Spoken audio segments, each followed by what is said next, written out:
maybe this is working. We don't have a chat overlay. I'll fix that. All right, now we got a chat overlay, I think. All right, we want to enable that.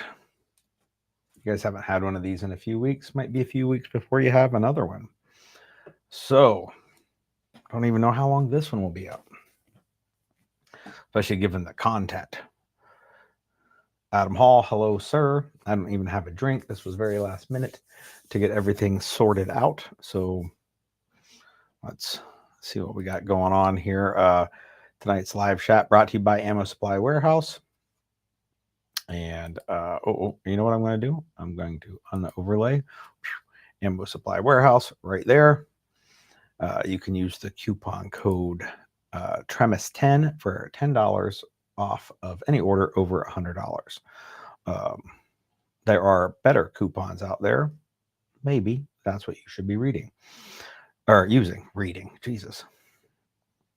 Scott, hello, sir. All right. So hopefully sound is working and all that shit. And I'll throw the chat overlay back up. And so everybody can read everything on all of the channels. So let's see what I got on my list. A lot of things to chat about, or announcements them week and that kind of thing. So let me. I'm gonna do some.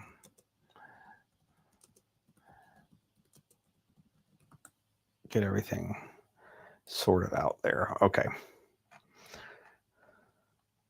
So, I guess current events. How about this administration and the lengths they're willing to burn the American people to the ground to protect the government of Israel?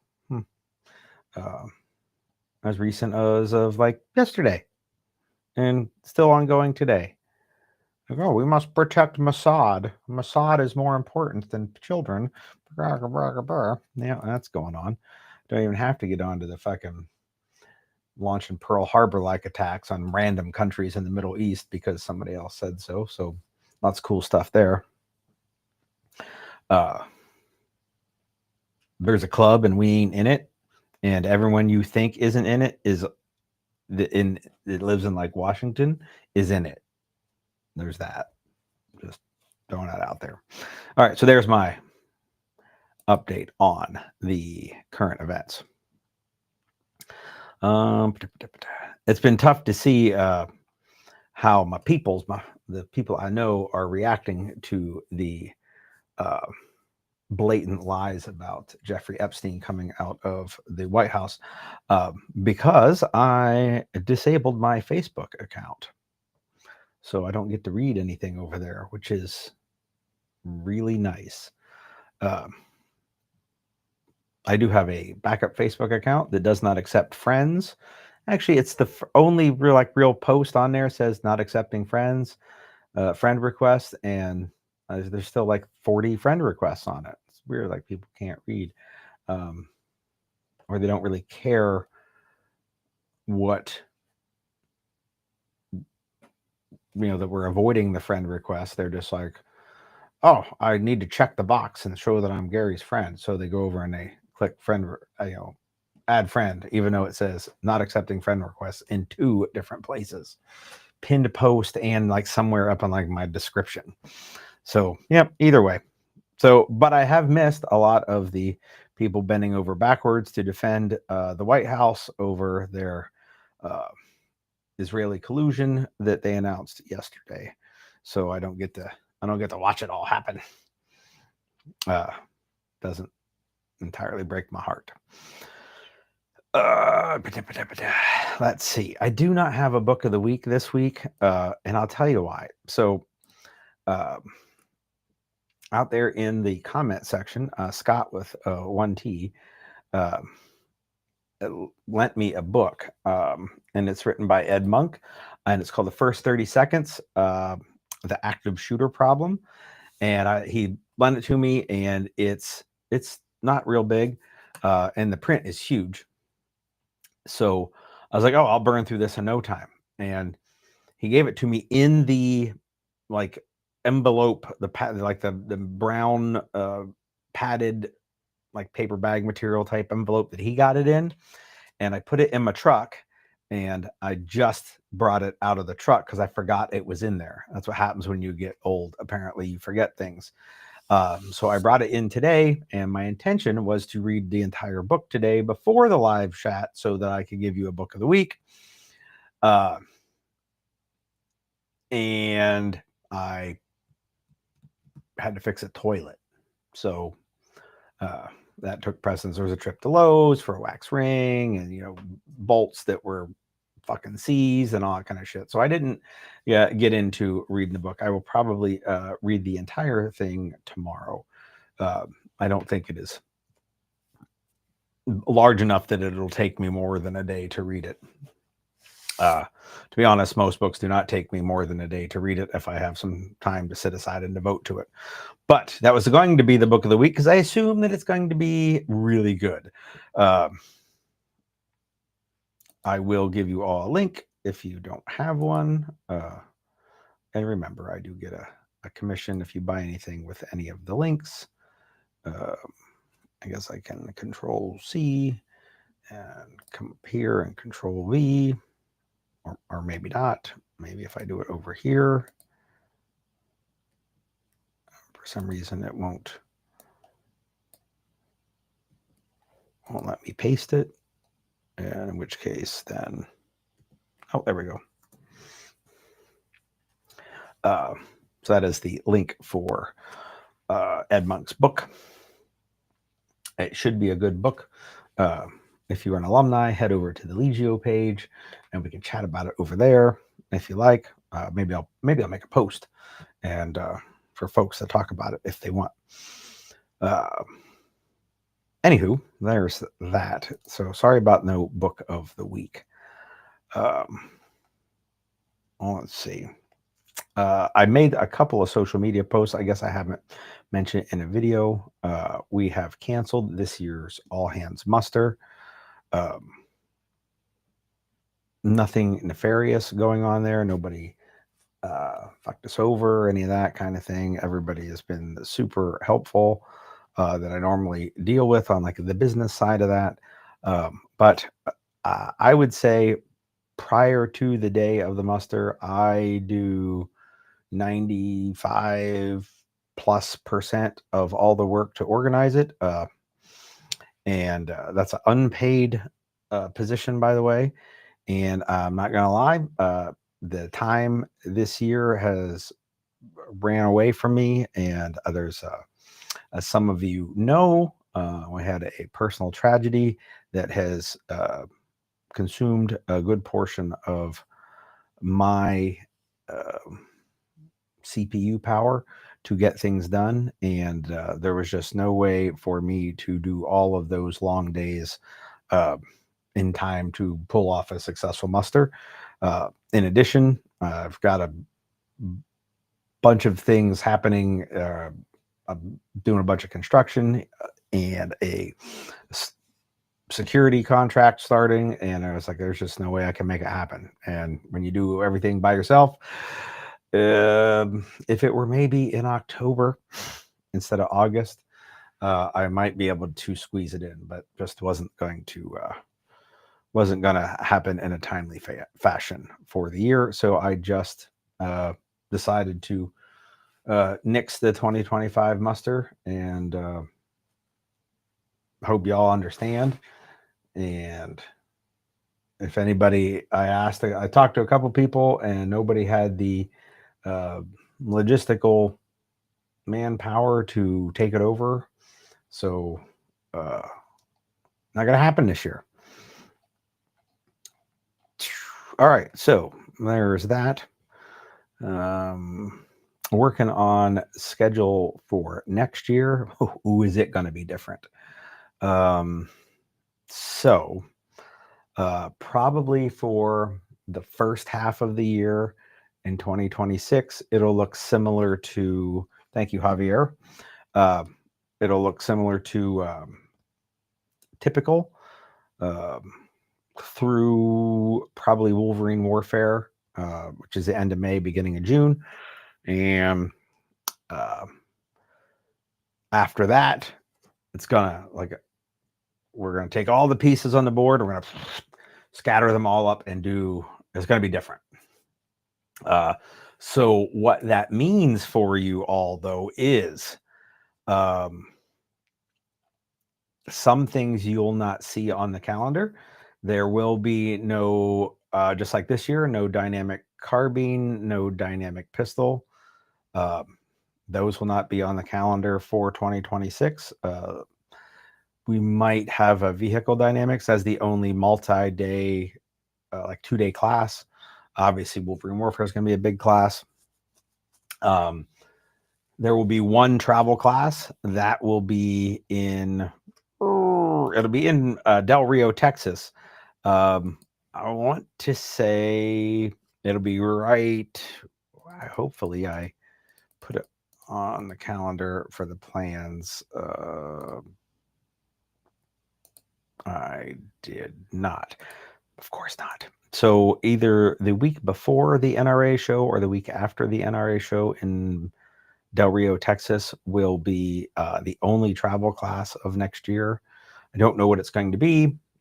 Still working out what we want to do. We can shoot in the dark there, so might involve some night shooting type stuff in addition to the day shooting stuff. So I guess that could be a dynamic pistol or a dynamic carbine mixed in with that as well. We haven't sorted that out yet. Also, next year, I do not, because of changes at the shoot house location, I cannot tell you that we will have any fish classes on the calendar in 2026. We might, but I can't just throw some dates out and get them on the calendar at this point. So there is a 10th through the 14th of December is fish 1, 2, 3, 3.5, and 6 here in Scranton. It may be your last chance for quite some time to get the fish classes. For those of you who have had multiple classes from Tremis Dynamics, there was a time where like different classes seem to get like popular. And I would say over the course of, since I've been just doing Tremis Dynamics since 2019, in the course of the last 6 years, fish has turned into like the signature class. Didn't see that coming, but that series has turned into more of the what I'm known for, I guess. But we definitely are having one in December, and I cannot promise in 2026. So if you need to get some fishing in this December, might be the last chance for quite some time, depending on the logistics of scheduling the shoot house. So if in addition, let's see, what do we got? I'm looking through notes here. There will be no Adeptus pistols on the schedule. That hasn't been on the schedule since UTM ammo ran out. It's probably never coming back. And most likely gunfight diagnostics will be dropping off of the schedule as well. I know you're like, oh, well, is there one more left for me to get? Nope. Sorry. So those are big dropouts for 2026. And like I said, first half of the year schedule will look similar to how they've always looked. And then starting after Wolverine Warfare, going to look way different.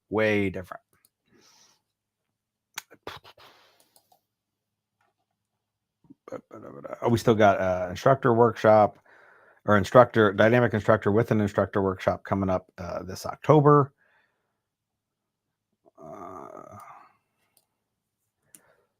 Let's see what else. That's all I got on my list that I needed to talk about. Talk to us about the new Smith & Wesson Bodyguard. All right. I'd show it to you, but A, it's not in this room, and B, YouTube would instantly nix the thing. So Bodyguard 2.0, which is the newer one. it is, I'm going to say, the same footprint in all dimensions as a Ruger LCP. Now, I run my Ruger LCP with the flush magazine, but the little angled pinky thing so that I could get 3 fingers on it. So the 2.0 with a flush magazine, I can also get 3 fingers on it. They are the same height as that would be to the end of that little pinky thing on the LCP. And they're the same front to back, like muzzle to butt, for lack of a better term. Although the LCP is like shaped like this and the Bodyguard is more squared.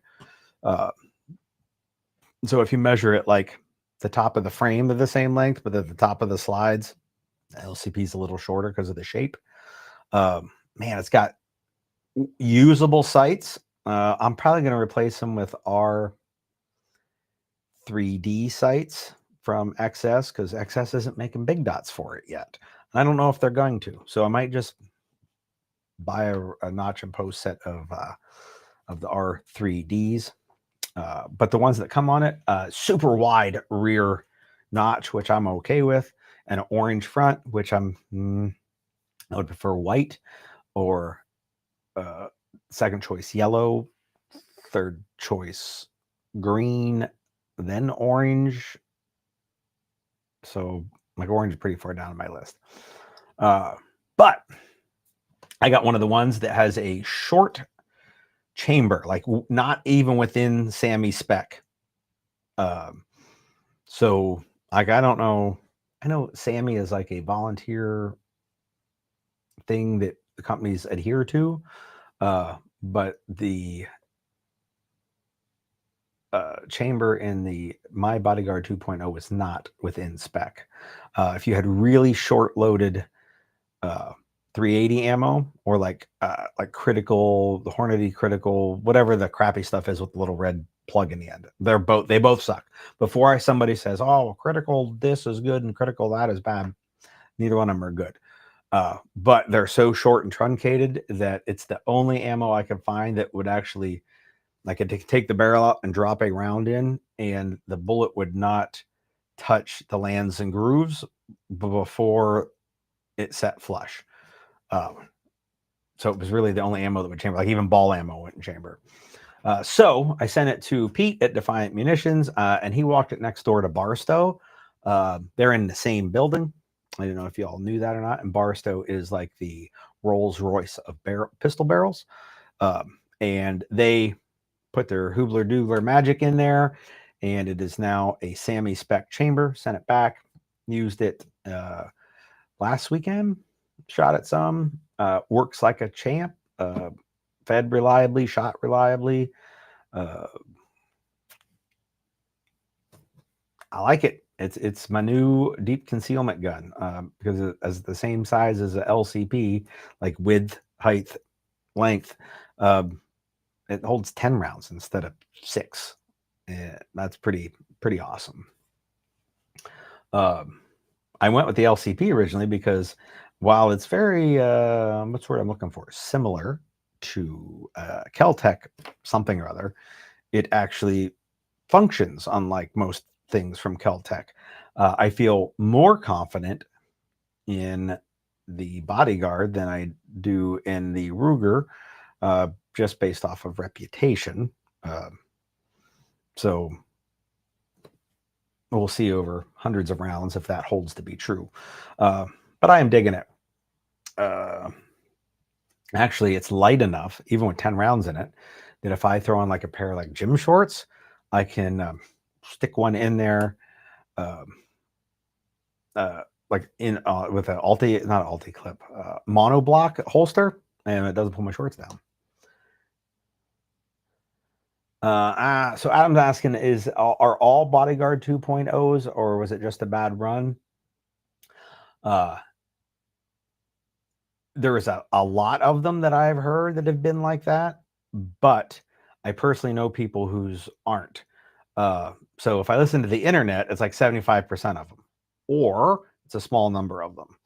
I will say this: if you are a Defiant Munitions customer, like you've bought things from them before and you get one, The easiest way to tell, Defiant's loaded on the long end, so it also makes like a pretty good like litmus test. Take the barrel out and like hold it so you can drop it in the top. And if it doesn't go all the way into where the back of the rim is flush with the hood of the barrel, it's because the bullet is hitting the grooves and lands early. So you don't have to have like different gauges for it. You can just we know there's a round out there that's loaded to the long end of Sammy spec. If it doesn't go all the way in, if you just take the top half of your bodyguard off and message Pete and be like, hey, can I send this to you to get fixed? He will walk it over to Barstow and get it fixed for you. And he won't charge you anything for that because you're a Defiant customer. So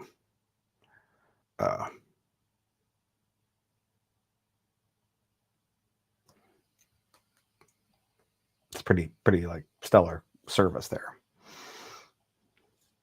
Javier says he's got one that's 100%. The local shop, Susquehanna Valley Firearms, they had 3 of the guys in there picked them up. One guy had an issue with his chamber, and the other 2 did not. So there you go.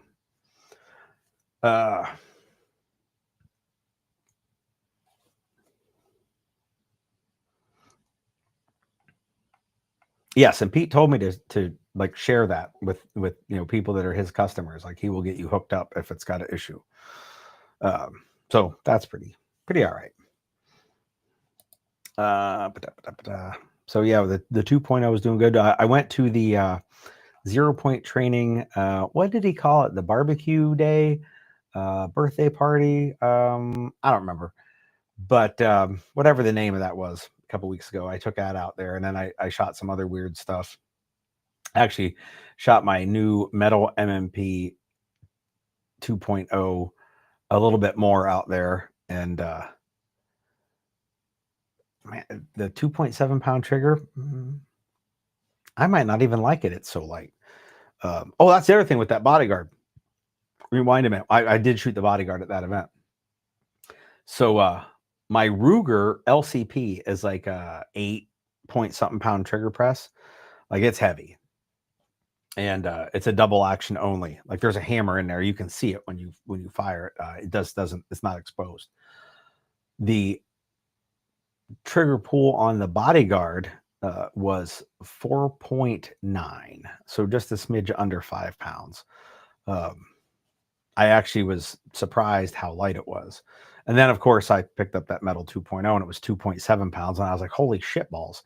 Like, I don't know what Smith's doing with their triggers, but they are not making them like they did when that 1.0 came out.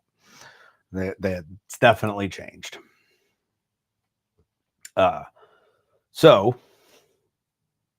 anyhow, so I shot that out there. Not even sure. The trigger's so light, I don't know if I like it. Shot my Tysus 1911 that Biggers gave me. Shot my 357 that Tim gave me. Took my high power out. I loaned it out to a couple people, but I didn't shoot it. Some other folks did. And my FRT gun works. So my AR with FRT trigger in it functions, because I wasn't sure. The only time I got out to really live fire test it, the only magazine I brought for it was a D60, and it was having some issues. I didn't know if it was D60 issues or FRT trigger issues. And this was back when like you weren't supposed to have them. Like that was the, ATF was like coming to people's houses and scooping them up. So I took it to the range and I only busted it out because no one was there. And before I could get it all sorted out, people showed up to the range. So I stopped playing with it. And then I kind of forgot all about it. And, but took it out and it ran. And I was like, yeah, hey, it works. And then there's a bunch of cooler FRT things out there. Like there's 3 position ones now, and the super safeties, the Aridus, I think it's how you pronounce it, Atrius, Atticus or something. They make a super safety. It's a 3 position. So it just changes the safety. You keep your trigger, and it does safe, semi, and full semi. but it works with mil-spec triggers. They have one specifically for working with Geisley triggers coming out momentarily, and they're doing ones that are ambidextrous. So once they have a Geisley specific ambidextrous super safety from, I'm going to look them up. I don't even know how you fucking spell it.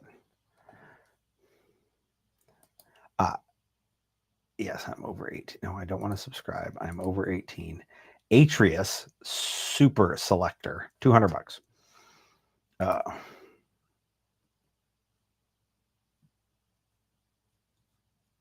give you guys a link. This is the one. That's the hotness right there. Right now, it's notify me when available. But they're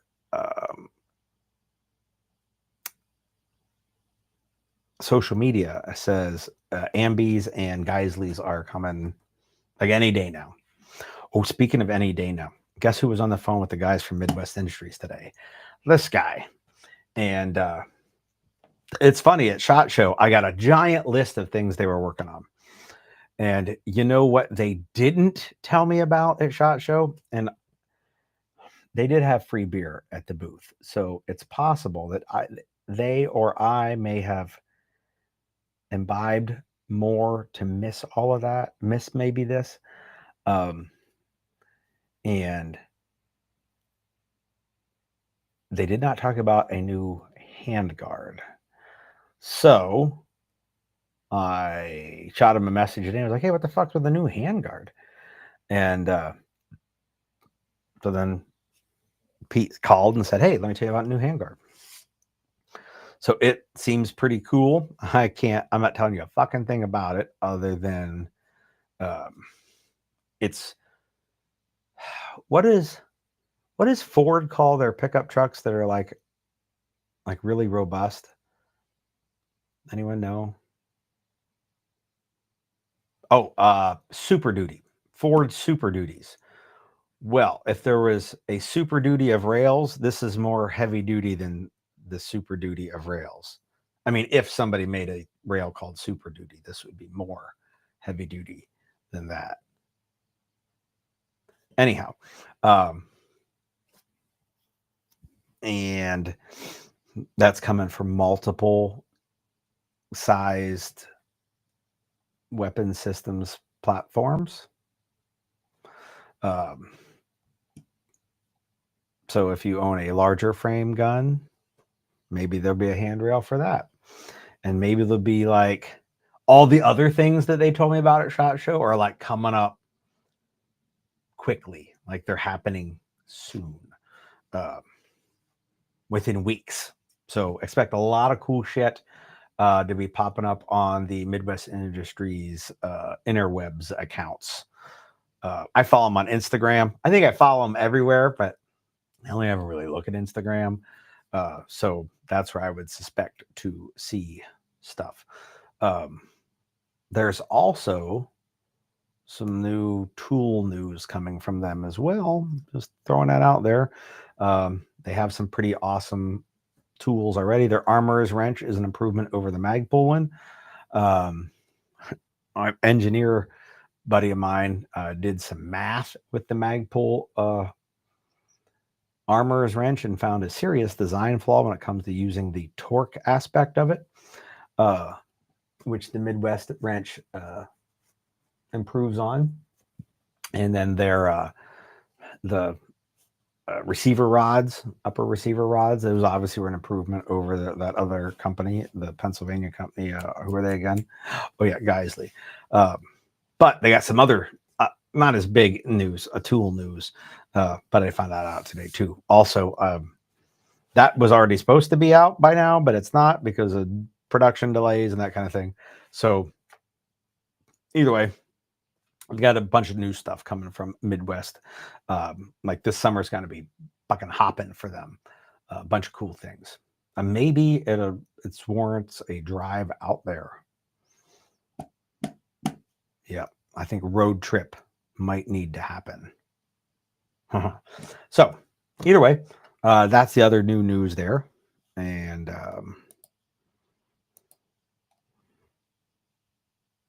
Mark Box, hello, sir. If you guys got some stuff, we'll talk about it. I turned the air conditioner off right before this started because it's loud.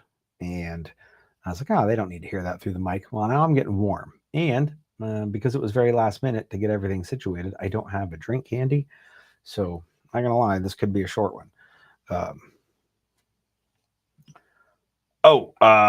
Yeah, at this point, it doesn't matter. We're way late in the live stream. Nobody will be watching it this far in, I suppose.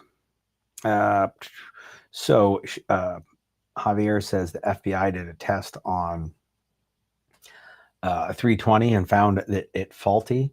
And I saw like a brief synopsis of their testing, and it's weird. A bunch of weird people on YouTube figured that all out like a couple months before the FBI's fucking fancy schmancy labs could come up with the same answer. That a gun has to have two faults. 320 has to have a bottom half fault and a top half fault all happen on the same gun in order for it to do what people claim that it does. And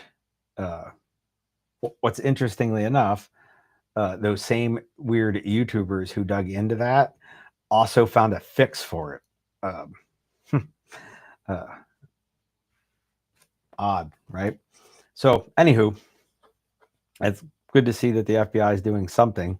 I mean, obviously, they were not investigating Mossad child pedophilia rings, so I had to do something. Turtle says it's too hot in Florida to be turning off the AC. It's too hot here to be turning off the AC. Unfortunately, I try to give you guys quality product. That's only partially true. I've changed cameras like 7 times in an effort to give you a better product. I bought lighting. I built a fucking pallet wall. All that was for a better product, but man, it still wasn't a great product. And I turned the AC off to give you a better product. Mr. Fiore, hello, sir. The fix is to buy a Glock. If you grind the grip down on a Glock 48, it's a fine gun. But I'd just run a 365 and be happy with it. How many 2011s have made it through class unscathed? I've had a couple make it through like 1-day classes, but I've not had any ever make it through a 2-day class. And that was Tremis Dynamics 2-day class, a Rockwell Tactical 2-day class, or a Tactical Response 2-day class. There's not been a single 2011 of any manufacturer since 2015 make it through a 2-day class without having major issues.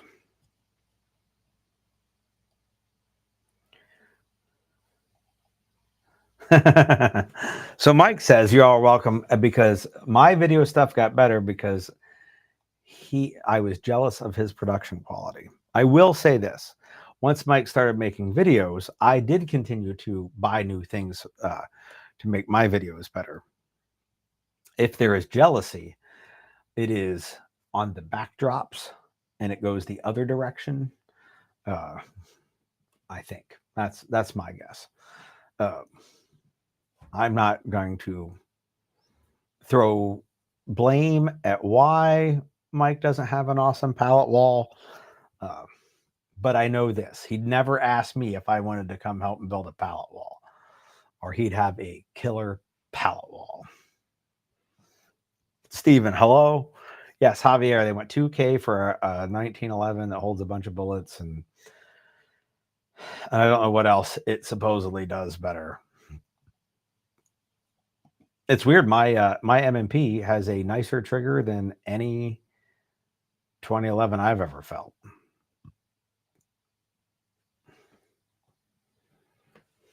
So I know it ain't the single action 1911 trigger of awesomeness. I mean, they're nice, but I bought a $350 gun or $300 gun that has a nicer trigger out of the box. Just at least a lighter trigger.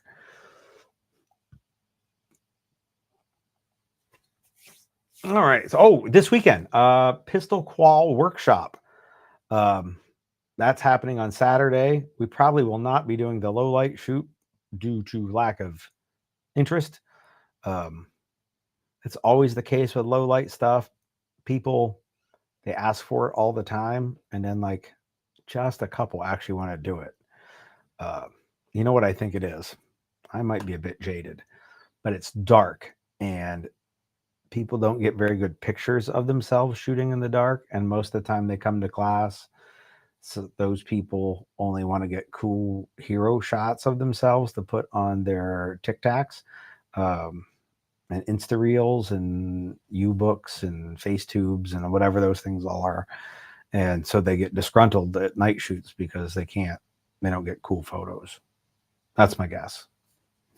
Probably it is true for a few people. The rest of you, I'm just poking fun at. But the Pistol Qual, I'm going to share a PDF of the qualification. It is the Tremis Dynamics pistol qualification. I got asked for years because I'd make fun of all the FBI, the air marshal, like all the different qualifications, all the police ones I've ever seen. And I was like, yeah, like people should be able to do all that all one-handed, like with just their left hand.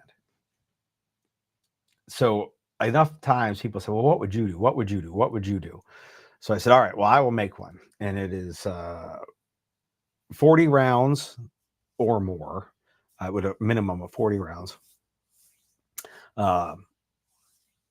It is 6 stages. They're timed. Your accuracy is measured, your time is measured, and your movement is measured on each one of those 6 stages. Your ability to shoot on the move, obviously, your ability to shoot one-handed, your ability to clear malfunctions, all done on the timer. And it is possible to shoot each one of the 6 stages in 5.5 seconds or less while moving the minimum distance, which is never below 5 yards, by the way, in case you're wondering. None of the movements are less than 5 yards. All shots must be taken on the move or behind cover. Only one of the 6 stages has a piece of cover in it. So obviously you have to do the rest of the shots on the move. They go out to only the farther shots at 20 yards. And let's see, cardboard target using the Tremis Dynamics Dwarven Silhouette, aka shooting me. The only thing that counts are heart hits and brain hits. If you ask for, let's say, a brain hit, so there's a brain box, right? If you miss the brain box and it hits in the head, it's considered a miss. If you shoot the brain box and it misses the cardboard, it's a fail. So if you get one in the cheek and then the chin, and then you get the required amount of hits in the actual brain box, you'll pass. But if that one that leaves the brain box leaves the cardboard altogether, it is a fail. Likewise, any heart shots, it is considered a miss if it hits the vitals area. If it goes outside of that, it's a fail. So there's strict accuracy requirements, solid movement requirements, and if you want the 5.5, the 5.5 club, as I call it, you'll have to shoot very quickly. All of them all at the same time. And you have to get your gun working sometimes. Sometimes it's like, hey, it starts with a type 3 malfunction, and I need a brain hit on the move. Go. And in 5.5 seconds, you can clear a type 3 malfunction and get me a brain hit while having moved at least 5 yards. It's certainly doable. I've seen people do it. But it ain't easy. And if anything is poor, it's just a fail. It's that simple. Now, at the workshop, what we do is everyone runs through the qualification in the morning, and we see where you need help, and then we spend the day working with the people in, as needed for the things that they're not doing well on. So we coach them, and we give them all the pointers that we can, and we try those particular skills until they do well enough that they can run it again later and hopefully pass it. So this will be the third time that we've run it. The last time was in 2021. That day we had, I want to say 9 people, and 3 of them passed it by the end of the day. Likewise, at any study group that we're doing pistol stuff, if somebody wants to run the qual, we will run it, but there'll be no coaching and helping. Like, you'll get one run and pass it or fail it. But the workshop, like we do it in the morning as a baseline, and then we work all day to get you to be able to pass it.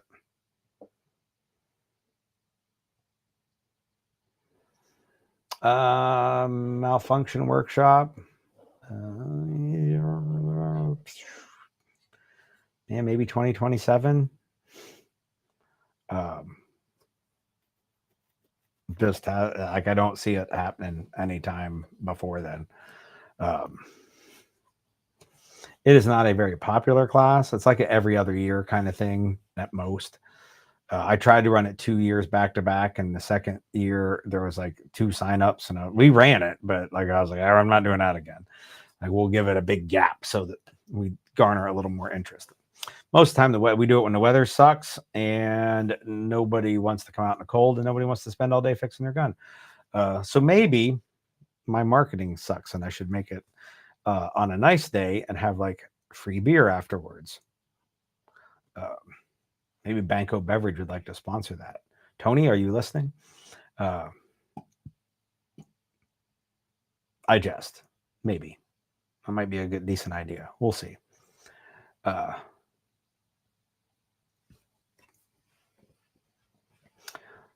So yeah, that's the pistol qual. And after Saturday, when we run it, I will post the PDF over in the Legio Tremis page for people to print it out and go try it themselves. You obviously will not get like listed on the board of people who are the list of people who have passed it, the honor board or whatever, or get a dog tag if you pass it on your own. You have to pass it in front of me. So what do we got? There are under 10 people who have ever passed it. So it is, and nobody is in the 5-5 club. Now, here's the weird thing. People have got each one of the 6 stages in the 5-5 club. Like, oh, I got stage 1 under 5-5, and Mike got stage 2 and under 5-5, and Steven got stage 3 under 5-5, but no one person has got all 6 and under 5-5. Now, the dog tag, it is a gold dog tag. Some of the folks that got the gold dog tag, it's way more orange than I wanted it to be. It looks orange until you put it beside the orange dog tag from Land Nav. We got some new dog tags that are actually fucking gold. So all you orange winners, bring the dog tag, and I will swap you out with a quality fucking dog tag. So you have an actual gold one that people don't think is Land Nav. But there are some that we got lasered up that have a bunch of 5s on the back that show that you're a member of the 5-5 club. I've not given any of those out. So potentially, I mean, I guess if you try the qual twice, you can get the regular gold dog tag, and then later do it again and get the 5-5 dog tag. It's only you end up with 2 gold dog tags, because you just get, once you pass, you get one. Once you get 5-5, you get one. If you come try it again, you don't get an extra dog tag for doing it again, like you do at Dynamic Pistol or Dynamic Carbine or whatever.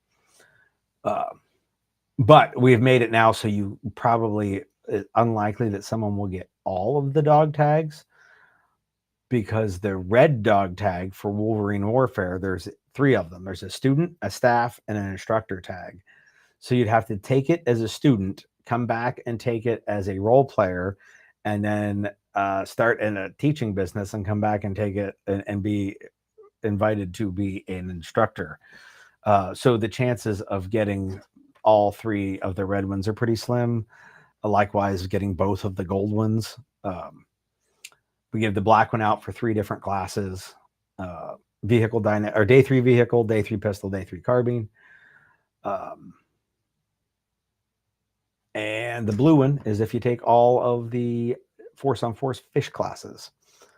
So it does not include number 5. So force on paper or force on force, like that combination, just the non-live fire. So it'd be 1, 2, 3, 3.5, 4, and 6. We only run 4 twice. We're going to run it for a 3rd time in Paducah in November. So there are some folks who might be able to get the blue dog tag, but we have not given any of those out yet. I have a bunch of people who have taken 1, 2, 3, 4, and 6, but missed 3.5. And some people who have had 1, 2, 3, 3.5, 4, and not 6 because they don't own night vision. So nobody has all the classes to get the blue one yet. But there is a chance to do it in December. Just saying. Stephen, you know enough people that own night vision that when those people aren't coming, you should ask them if you can borrow it. Just throwing that out there.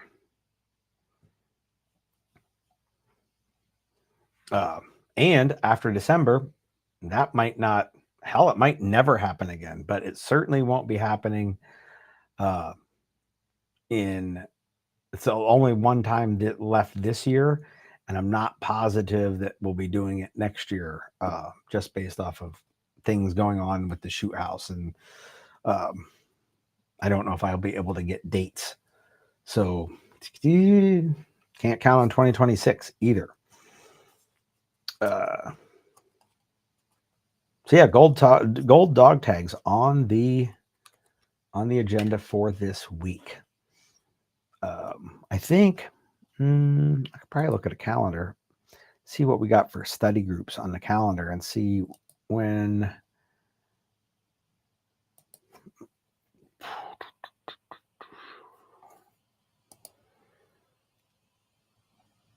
study group 77.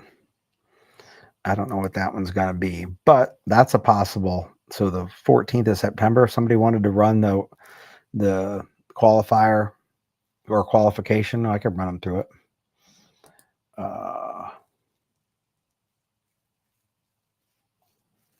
That's all I got on my list. So, give you guys the update. So Sonny will be here at the end of this month, and he is doing a force on force. Adam, yes, I'm doing the night vision one in December. That one is on the weekend. The other ones are during the week because it's the last one. And we're starting like Tuesday and running through Sunday, I think. So Sunday will be here the 29th, 30th, and 31st of this month doing force on force. Pistol stuff, I think it's Violence Uncensored up in Scranton. I should be there on the 29th and the 31st. And then he has moved his AK knowledge class to, let me slide it over here on my calendar, the 2nd and 3rd, which is the dates the muster used to be on.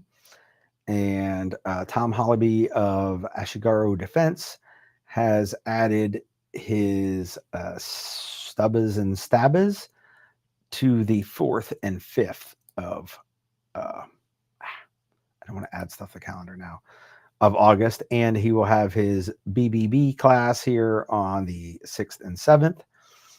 Then all the way down on the 23rd and 24th of August, Zach Bush will be here doing his active shooter class. And then the weekend after that is Labor Day weekend. That is the 30th, 31st, and September 1st. And we have 1, 2, 3, 4, 5 workshops that weekend. So we have shooting and moving pistol and carbine, followed by a low light pistol and carbine. Then the next day we have the Rubicon workshop. If you know anything about Roman history, you should be able to figure out what we're doing roughly in that workshop.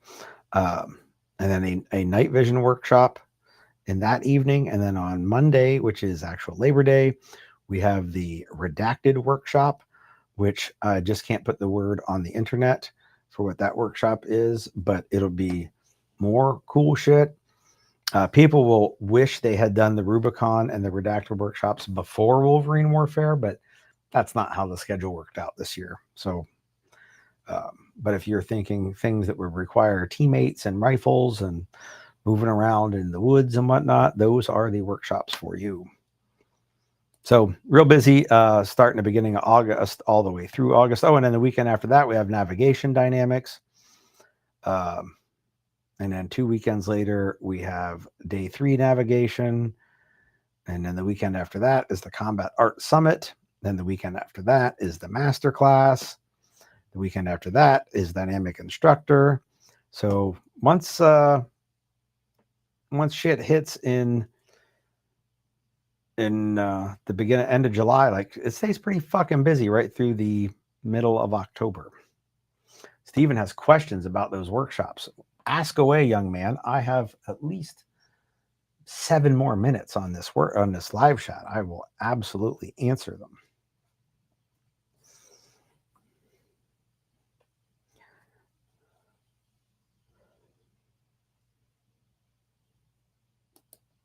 I know there's a delay, so I'm kind of giving it some time to type at least one of them out.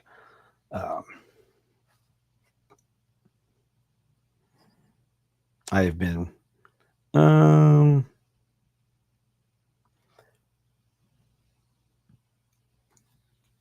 remiss in not putting more teasers out about that workshop weekend. Suffice to say, you teammates, hood rat shit in hood rat places. I just can't say the word that is redacted. There might be a couple of parts of the description I would redact as well. But I will call it offensive small unit tactics on a fixed location. And the Rubicon workshop would be offensive small unit tactics versus a mobile opponent.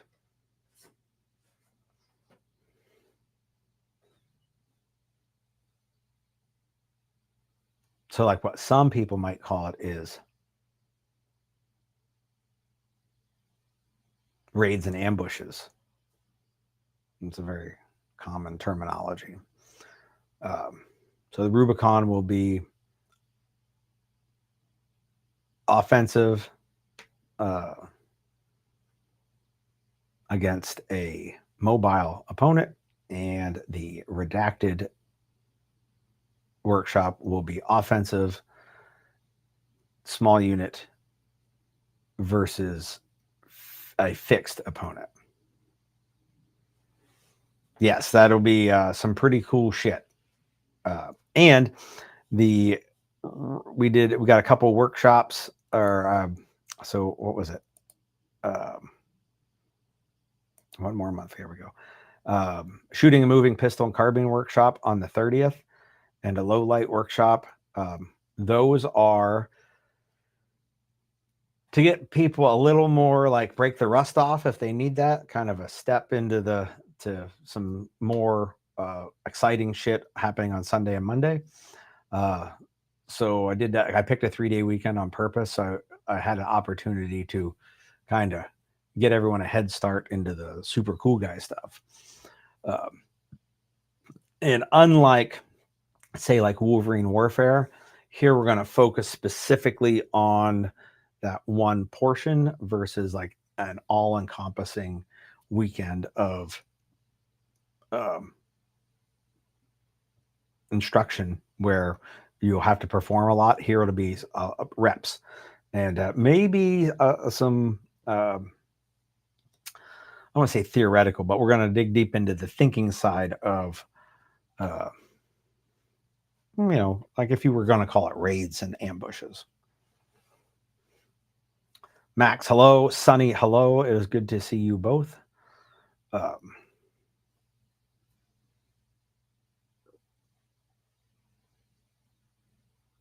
Yep, Stephen, you definitely have to make those work. I think everyone should want to make those work.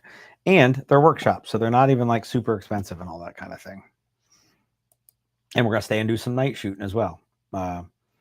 Low light.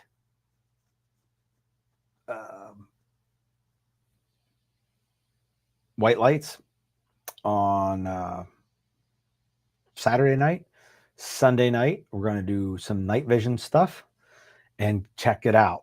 It'll probably be like the stuff we did Sunday during the day, but in the dark with night vision on.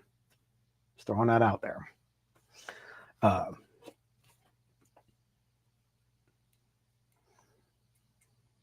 And it's also an opportunity, depending on the logistics of it. If you don't own night vision and someone's coming that is willing to loan it to you, it could be possible. Like if you had a helmet or a nightcap or something like that with a shroud on it, that it wouldn't be impossible to like hot swap a unit from one head to another. If you had a pal that wanted to let you get some drills in for the night vision part.